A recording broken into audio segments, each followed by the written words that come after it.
عورت جو ہے پتہ نہیں کس کی وجہ سے، غربت کی وجہ سے حمل ختم کر سکتی ہے؟ بالکل نہیں۔ رزق کا ٹھیکہ اللہ نے لیا ہے، اس عورت نے تو نہیں لیا۔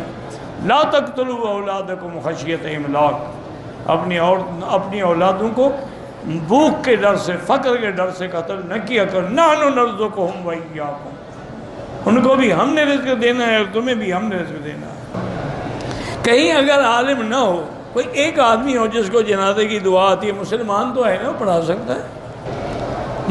اعتکاف کے دوران میں مسجد نبوی میں احتلام ہو جائے تو نکل جاؤ، جا کے غسل کر کے واپس آ جاؤ۔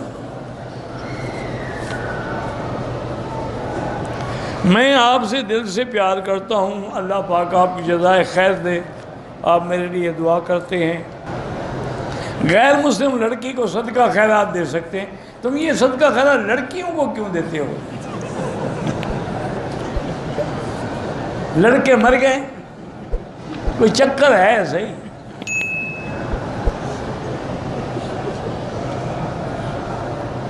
ہاں، ایک روایت پہ ہے کہ حضور نے فرمایا کہ میرے بعد جو میری قبر مبارک کی زیارت پہ کریں گے ان کے لیے میری شفاعت ہو۔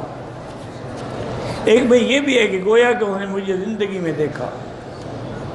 کہتے ہیں کہ ہمارے چنی گوٹھ میں شادی کی پہلی رات دولہا دلہن کو ملنے نہیں دیتے، وہ کہتے ہیں آج پریاں آئی ہوئی ہیں ملنے کے لیے۔ وہ پریاں کس کو ملتی ہیں؟ دولہے کو یا دلہن کو؟ کبھی تم نے کوئی پری دیکھی بھی ہے؟ خدا کا خوف کرو، کیوں ایسے جھوٹے مسئلے گھڑتے ہو؟ انا للہ و انا الیہ راجعون۔ یوسف علیہ السلام پر جو فلم بنی ہے، ایسی فلم دیکھنا ناجائز ہے جو انبیاء یا صحابہ پر بنائی جائے۔ گھریلو زندگی میں چین اور سکون پیدا ہو جائے تو زیادہ سے زیادہ درود شریف پڑھ کے دعا مانگا کرو۔ درود تنجینہ پڑھ سکتے ہیں۔ عبد الرحیم صابر کی والدہ پریشان ہے کہ داڑھی نہیں رکھتا، اللہ ہدایت دے۔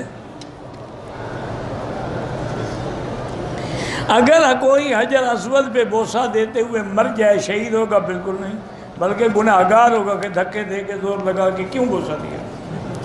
شہید کہاں سے ہو گیا؟ جب اسلام نے حکم دیا ہے کہ اشارہ کر لو بس، پھر شہید ہونے کی کیا ضرورت ہے؟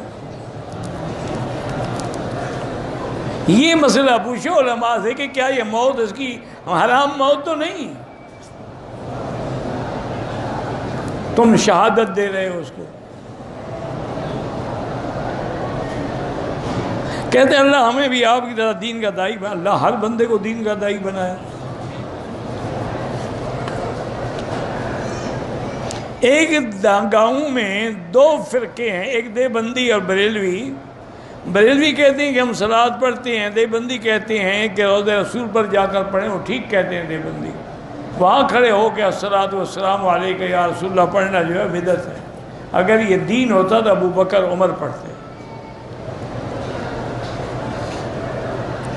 سسر اپنی بہو کے لیے نامحرم نہیں، نامحرم تو نہیں ہے، محرم ہے، لیکن آج کل بہو کو بھی بچنا چاہیے، دیور سے بھی سسر سے بھی۔ مزید اچھی ویڈیو دیکھنے کے لیے اس چینل کو سبسکرائب کریں، شیئر کریں اور لائک کریں۔ جزاک اللہ، شکریہ۔